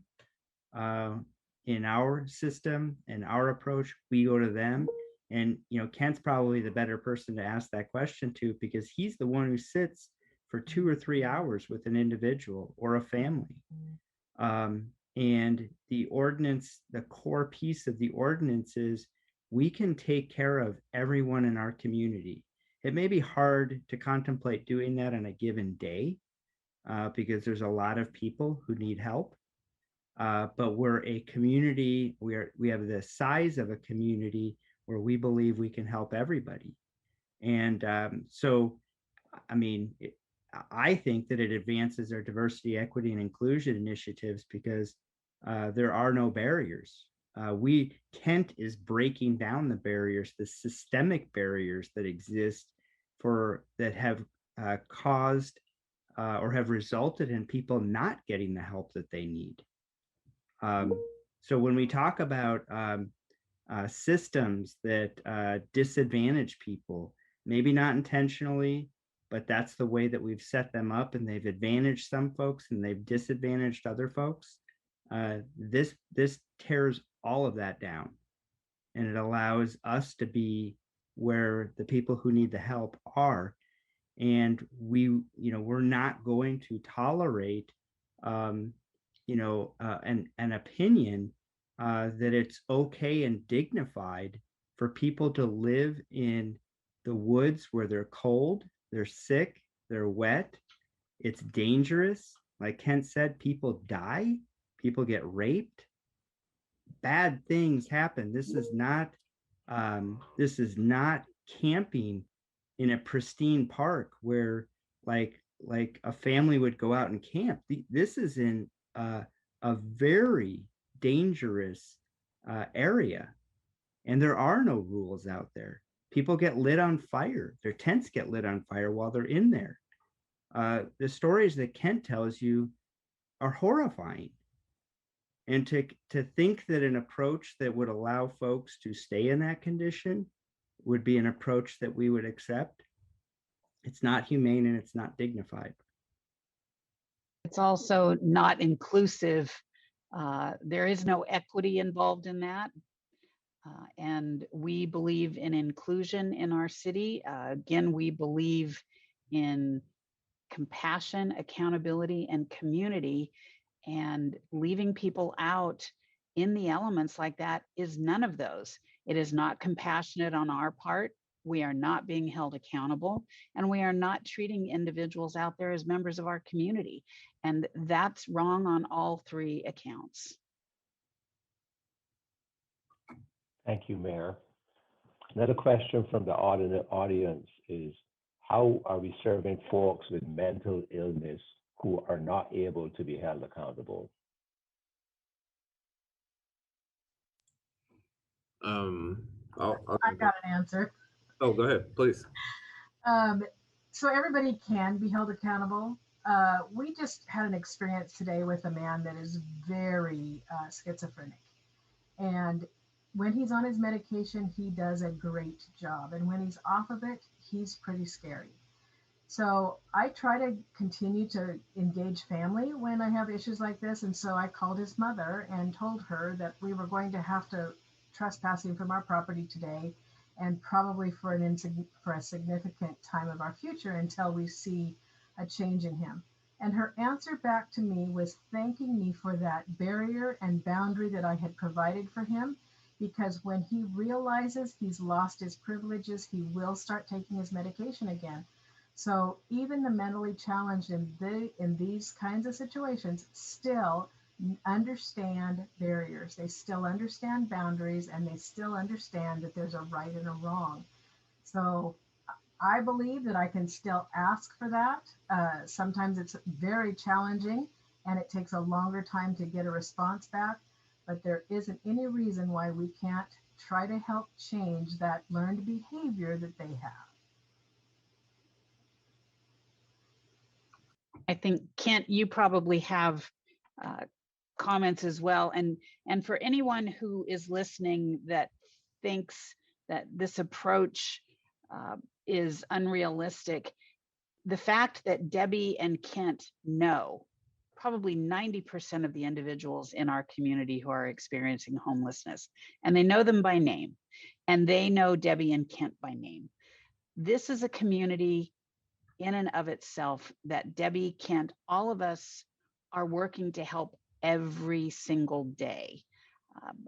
I'll just talk a little bit about behavioral health issues and the fact that we are woefully underserved by mental health professionals. There are simply not enough of them around right now. We've even talked with Senators Murray and Cantwell, asking if there was a way that at the federal level they could forgive college tuition debt for anyone who's going into the mental health profession, because that's how badly we need individuals to be able to help those in need. We also need the facilities, but we are never going to get there when we are so underserved. The state of Washington ranks about 46th or 47th, depending on the year, in behavioral health facilities and professionals and beds. That is not who we are as a state. We need to be better than that. And I'll just jump in and tell you, there's, you know, I know a lot of the folks who, there's different types of mental health, and there are folks who know that they have mental health issues and don't want to take medication. They know what the repercussions of that is, right? It's the, I'm taking my medication, I'm doing well, I don't like that feeling, and then they stop, and then it's just this whole thing. But they know they have mental health issues. And then there's the people who don't know that they have mental health issues, and that's really difficult. There's one guy out here who I get a lot of calls about, and he's been out here for a while on the sidewalk in different places by the store. And one of the things, I've approached him, I talked to him, I work with him, and he knows who I am, and we've done everything that we can do, and I refer them to housing, and we're just waiting for something to come along.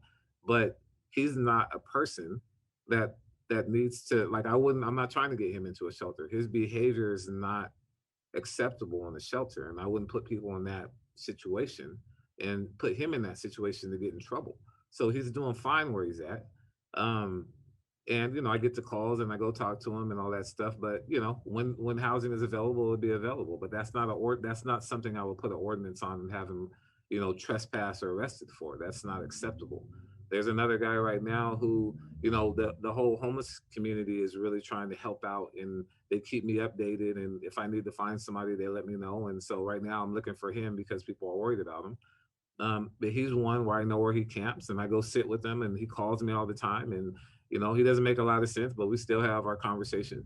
And I'll go out and see him, sit with him, and I work with his mom because his mom is having difficulty with him. That's not somebody that I'm going to drop an ordinance on and trespass and try to have arrested. That's somebody who needs a lot of help. So I think people have to understand that everybody is individual. This is not just a drop an ordinance on every single person. Everybody has an individual story. Everybody has their individual issues, some worse than others, but everybody is treated as an individual.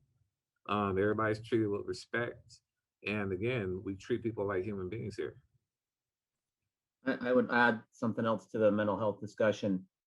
We're constantly looking to try and find treatment and evaluations for people in a situation and trying to actually get to the root of what the issue is. A lot of times we'll have people where you think it's a substance abuse issue when in fact it's actually either a mental health issue or a dual diagnosis, what they call when you have both a mental health and a substance issue, where they're self-medicating, they're not feeling right, they're trying to take care of themselves, and they're self-medicating with different illegal narcotics or drugs. And so a lot of it is, and this subject is very personal for me. My father was paranoid schizophrenic. He was off and on in medication his entire life. And so I take this very seriously, and we're always trying to figure out ways to help people. And I would just echo what Ken says, that everybody's different. You got to try and talk to them and figure out where the root of the problem is and try and help them best you can, whether that's through some sort of dual diagnosis treatment, whether that's mental health treatment, whether that's substance abuse treatment, whether that's putting them in a place where they're not going to harm themselves or somebody else. So I would also echo one other thing. I told you at the beginning of this, you were lucky to have Ken. I hope all of you can see why. I really appreciate having him on our team. So. Thank you, Judge York. We have one more question from the audience, and then I have a couple of random questions. The question from the audience is, have we considered using tiny houses to help house people? Kent, do you want to take that one on? You and I have had several discussions about tiny homes and the pros and the cons of those. So I know you're passionate about it, as am I, but please go ahead and share, because quite frankly, on Facebook and other social media platforms right now, you are the rock star. And if anybody wants to join the Kent Hay fan club, I will have memberships available tomorrow. Yeah, I've had people, even in my previous job at Redmond, approach me about tiny homes, and I'll tell you the hard part I have with tiny homes, and I know people like them too, but at the same time, I feel like when you build tiny home communities and you put people in there with the bright colors and all that stuff, I feel like we are creating an environment of separation. It is separation. It's like, you don't deserve to be in an apartment. Here's this box, and we're going to paint it really bright. And when you drive by, you're going to know that those people don't belong in this community, right? That this is the best we can do is put these boxes up and put these people over there, and they don't deserve to be inside with everybody else. So let's put all the people who are that are 30% and below, who have mental health issues, have chemical dependency issues, all in one area, and create a ghetto for the most part, because that's what happens is they start to not feel like they're a part of this community, right? It's again, us and them, and that's what we're creating. Instead of trying to bring people in and saying, because the homeless community doesn't believe that I talk to them every day. They don't believe that they're a part of this community. They believe that there is homeless, and then there are people who are housed, and they don't like those people who are housed because they don't like the way they look at them. They don't like the way that they treat them. They don't feel like they're being treated as human beings. And so I think when you put them in tiny homes, what you're doing is encouraging that separation of us and them. And they will no longer feel like part of this community. And I understand people are saying, well, there's not enough this. one of the things when I house people is I really have conversations about stepping stones, right? I might not be able to house you in Auburn with your Social Security at $700 and something, and that's something we should be working on. But here's an opportunity for you to go to this place where your money works for you, and we can continue working together. And when you're in a position where maybe you go back to school and we get some more income coming in, and then you can come back, right? We all have stepping stones. I think we're taking away a lot of um, a lot of things that we had to do to become the people that we are, those stepping stones, that getting over those humps to get where you need to be at, not necessarily always having what you want, but what you need in order to get to where you want to be. So for tiny homes, again, I know some people like it. For me, I just feel like we're telling people that they don't belong. They're not a part of this community, and we're just going to put you on this slab of land, and people can drive by and look at you and say those are people who are homeless, and your kids maybe drive by and say that's where you're going to be at if you don't try harder. I just don't feel like that makes them a part of our community. They're people. Thank you, Ken. Thanks for your honesty. We had a discussion too about helping people transition into being housed. And one of the things that came up, and this is to Kent, but anybody can jump in, is sometimes we try to be good and say we want people to be housed, but if they've been unhoused for a long time, issues of training and how to actually be housed, how to pay rent, how to balance a checkbook, how to make sure you hook up utilities and all of these things, putting people in a house without training, what are some of the challenges of that? I'll jump in real quick, and I'll tell you kind of what I see, what I experience out here and talking to people. And this is what people tell me, and this is again what I see is, when I had a conversation with some people, because when you see people pushing around these shopping carts with all this stuff in it, right? When you look at it, and one of the guys I work out here, and I finally got him a housing voucher, and he's going to be very hard to keep inside. He's been out here a long time, 10 years or so. And so he pushes this shopping cart around. It has to weigh, I don't know, 100 and something pounds. I mean, it's heavy. And the thing about it is, what I explained to him is, when you first got out here, you probably had a backpack or you had whatever it was, and you're trying to travel light. And then as you started kind of acclimating to this, you would pick up certain things because you thought you needed it. And then at some point, you couldn't carry both of those in both of your arms. So then you got a shopping cart. Then you started filling the shopping cart with things that you thought you were going to need. And then the shopping cart got heavy. So you pushed it and you thought, I come back to this and I need that other stuff. So you go get another shopping cart, right? What we've done is there's a behavior that happens. You become a hoarder. And so that's what you see a lot of these encampments is people bringing in stuff that they think they might need and they never use it, and it just becomes stuff, right? Just random trinkets or whatever it is that it's important to them, but it's just they never use it. So what happens is when you transition into housing, that behavior hasn't changed. Now you're hoarding your home, right? Now we have that problem of how do we keep you housed when you're bringing in all this stuff? One lady, I went to the camp and she told me, she said that she didn't want to be institutionalized homeless. That's what she told me. And so she mops her tent regularly. And people wonder why she does that. She says, I don't want to be that person, or I don't know how to take care of my apartment. Like when I get inside, I don't want to not remember how to mop, how to remember how to clean. And so that is the difficult part about going back into housing once you've been out here so long is, again, vacuuming, things that we take for washing dishes. One of the people I just housed right now, she's upset with me because she doesn't want to pay rent for her washer and dryer. And I said, well, what are you going to do if you don't have a washer and dryer? She said, well, I'll go wash my clothes at the river. That's where her mind is still outside at the river, washing clothes and doing whatever she does with that. And it's not but that's the hard part is you never leave outside. There's always the default, if this doesn't work, I can go back outside. So you don't put all your energy into making it work inside. You always have the default of, I've lived in my car before. I lived outside. I know how to be outside if this doesn't work. And I guess we could say that's a trajectory for the chronically homeless or being homeless for a while. it's probably a completely different approach with some person who is newly homeless, who still remembers what it is to own an apartment, still remembers what it is. Yep. That transition. Correct. So here's a question. There is an eviction moratorium looming that we all know about. We hear it on the news. There's been an eviction moratorium. People have been given relief from paying their rents because of the pandemic. But we know that's about to be lifted, whether it's next month or 2 months or a year. We also know that there's about $50 billion in federal funding that has been allocated to help with this, that according to the experts there's not a system or mechanism to get these resources to people fast enough. Does the panel, anyone on the panel, see this as a potential issue to add into homelessness?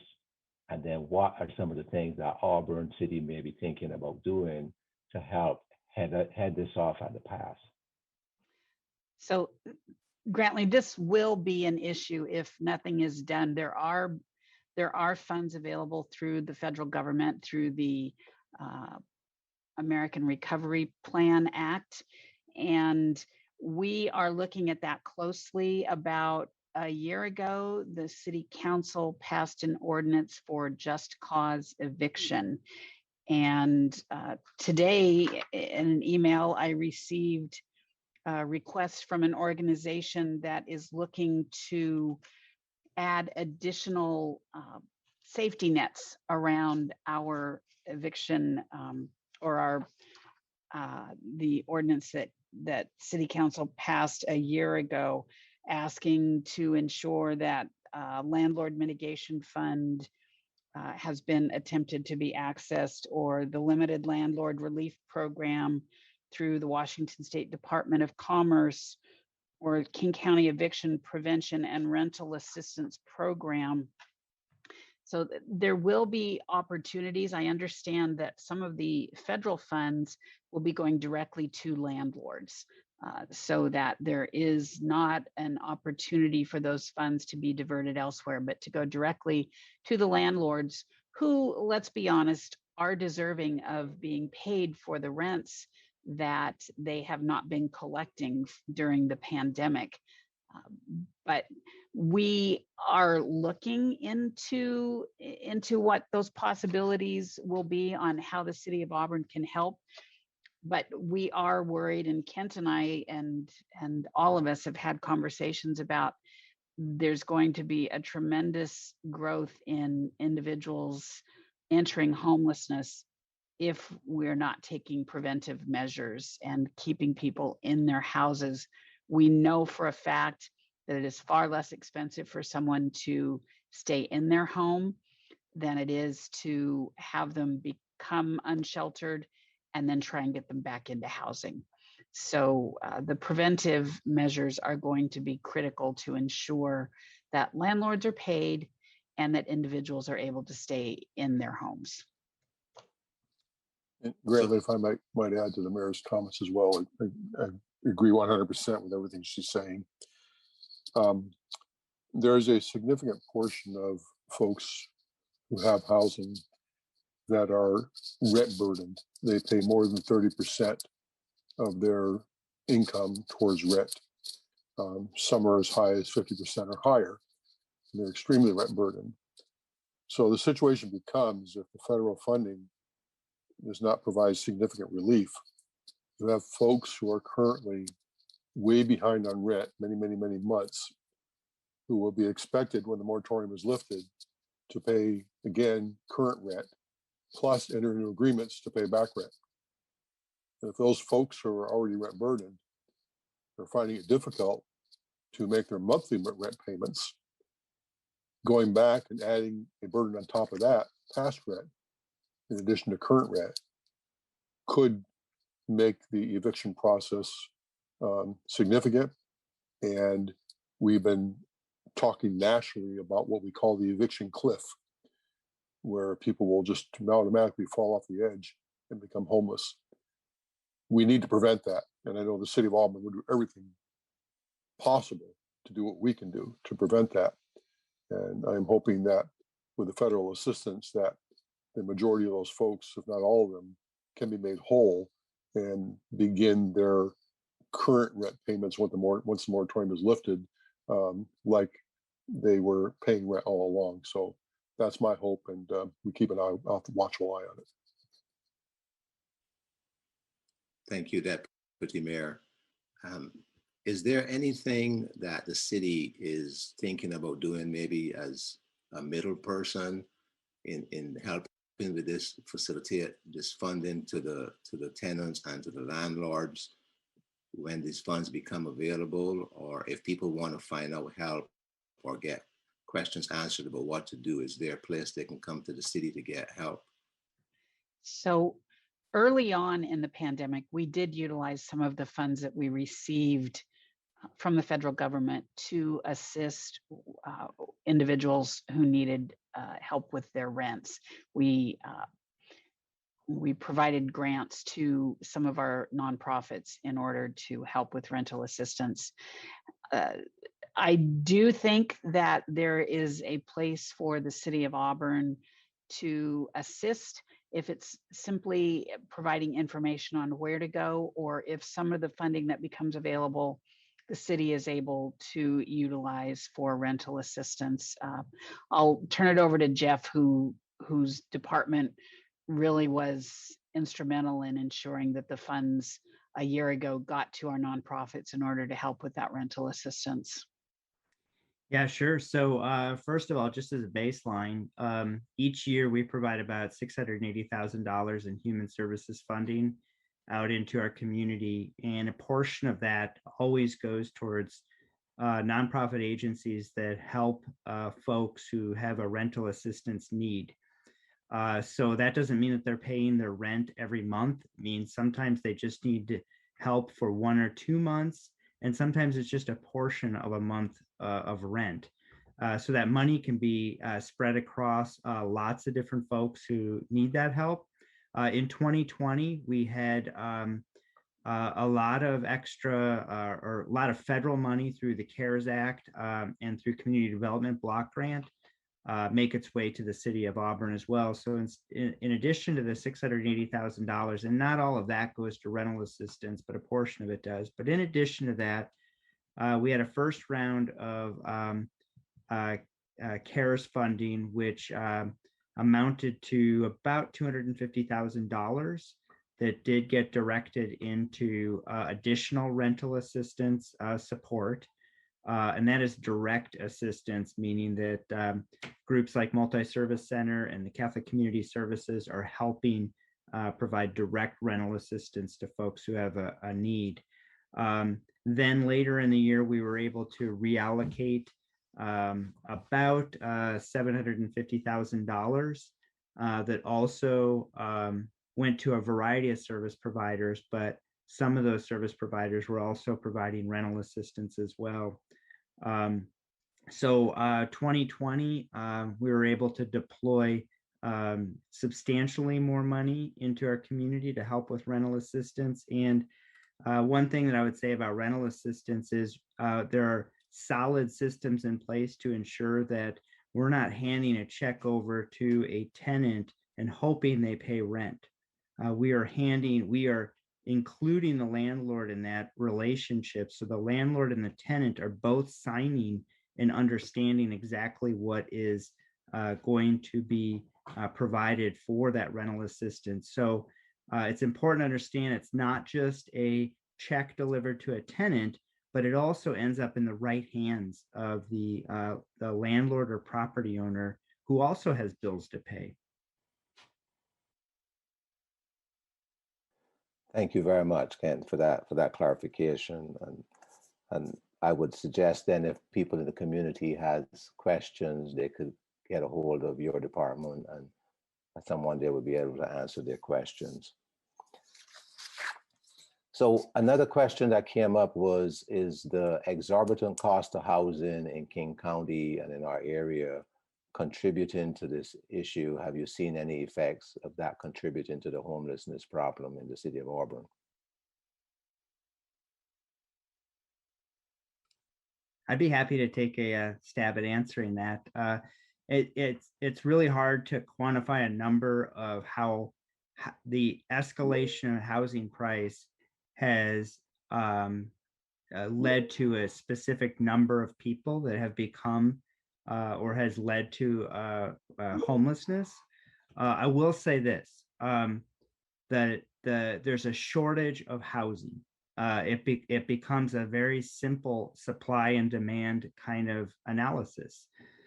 So we've recently in 2020 went through a very in-depth review of where we think we stand in Auburn in terms of what that shortage is. And we also look at it from a perspective of what is the future supply need look like, because we don't want to be thinking about housing just from a perspective of, what do we need to build today to house or to house everybody and to address the shortage. We in Auburn are about 2,000 housing units short of what we believe the right supply should be. That's a challenge. That's a big number. We tend to see in Auburn 500 or 600 housing units built per year between houses and multifamily. So we're not going to see the 2,000 units that we need built in Auburn appear overnight. And we heavily rely upon private developers to ensure that the supply is there. The way the city can incentivize and work with the development community is through zoning, through density, through incentives for different styles of development or transit-oriented multifamily development. This is not all about trying to reach a particular income level. We know that we have income levels that are harder hit and that need additional housing. But really, it's from affordable through attainable. It is housing that is the average, income, household income. Right now, they have a hard time. Two folks who are working 40 hours a week, who are making $20, $25 an hour, that's hard for someone to enter the housing market. We are just about to present to our city council, I think on May 24th, a draft housing action plan. So that looks at the lack of supply that we have, or the supply deficit that we have right now. It also looks at what we think over the next 20 years we need to provide as well, which is probably about another 10,000 housing units, so 12,000 or so in total. So that's a lot of housing. We don't do that exclusive to Auburn. All of the King County cities are actually working on this together so that we have an understanding, since people don't just stay in Auburn or stay in Kent or Federal Way, people migrate and move about. And all of South King County, which has traditionally been fairly affordable, is struggling with affordable housing right now. So we're looking forward to implementing some new initiatives that help trigger some investment in additional housing in Auburn. Well, Thank Grantley, you. if I could add very, very quickly, I know we're running out of time here, but Yeah, very quickly along with Jeff's statements. He's absolutely right. Housing is needed across all income levels. But let me touch very quickly on the affordable housing aspect, as I serve on, as you know, many boards and committees related to this. When we talk about affordable housing, we are that is identified by the federal definition of affordable housing, which means that you pay no more than 30% of your income toward housing. That's affordable housing. And it doesn't matter what income level you're basically, that's affordable housing. The dilemma we face here is that in South County especially, we are categorized, when we look at the affordable housing rent base, what's called the Seattle Bellevue Tacoma Index. So as those rents are established, it affects the rent base that we have here in Auburn, and could be higher because it's a Seattle Bellevue Tacoma Index. Over the last several years, we have lost 112,000 affordable housing units for a variety of reasons, converting them to other market rate or other types of issues. We've also identified that we need 44,000 housing units, new and preserved housing units and that was between the year 2019 and 2024 in King County. The cost of those 44,000 units, if we built new, is $18 billion all in. That's a huge amount of money. And those resources are definitely not all that available. Across King County, through the year 2040, we have identified we need 240,000 new housing units. So we have an uphill battle with an uphill challenge in order to meet the need. But we are looking across all income levels, but definitely looking at the lower income levels as having the most urgent need for the type of housing we need to provide. And as Jeff said, in Auburn, we fall short quite a bit with the housing we need to provide still with the 2,000 units we need to have. Thank you, Deputy Mayor, and that is a good place to bring our discussion this afternoon to a conclusion. We've had some interesting discussion on many things. Mayor, I will give you the opportunity to make some closing comments. Thank you, Grantley. And thanks to everyone who tuned in tonight to hear this conversation and hopefully have their questions answered on homelessness issues within our community. You might have heard some things tonight that you weren't aware of. You might have heard some things tonight that you don't like. You might have had your mind changed a little bit about what you thought about individuals experiencing homelessness within our community. Again, we believe in compassion, accountability, and community here in Auburn, regardless of your income level, regardless of whether you live in a beautiful home, or as Debbie has heard me say before, you consider the stars as your ceiling at night. We believe in community. We believe in the work that we are doing. Hopefully you will agree that the individuals on this panel tonight are all caring, compassionate people who are moving forward in a direction to ensure the safety of our entire community. There are far more people that work for the city of Auburn and nonprofits and the King County court system who believe this same thing, who are working daily to ensure the safety and the vibrancy of our city that are not here this evening. But I want you to know that we are working on your behalf every day. And again, you may agree or disagree with some of our methods. That's okay. It's not a one size fits all. As Dana said earlier, what works in Auburn will not work in Seattle, and what works in Seattle will not work in Bellevue. We believe there is a regional approach, that homelessness needs to be reduced and ended, but we also believe that there is a sub-regional component to that, and we will continue to work every day to ensure that that sub-regional approach is available to us here in Auburn. Thank you, Mayor, and thank you to all of our panelists for your contribution and discussion. We want to thank you, the audience, for joining us this evening. And let's continue to have the conversation among ourselves and with our civic leaders. And though none of us may have all the answers, this is a very complicated challenge. We can all have compassion, and we can think twice before we judge someone who may be facing a difficult time in their lives. If the pandemic has taught us anything, it has taught us how to refine our values, because we come to realize that something can happen, and within months, to no fault of our own, we can find ourselves in a desperate situation. And Grantley, if I might, just one more thing. There were some people online asking how they might be able to help.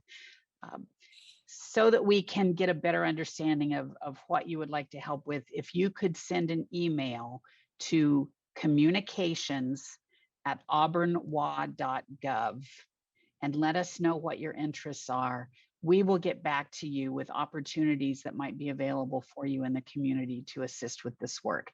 And thank you so much for asking that question. And thank you. So for more information about upcoming town halls at that same website, auburnwa.gov/town halls, you can find more information about upcoming town halls and the topics that they're going to be. Thank you for joining us. Have a good evening and have a great summer. Good night.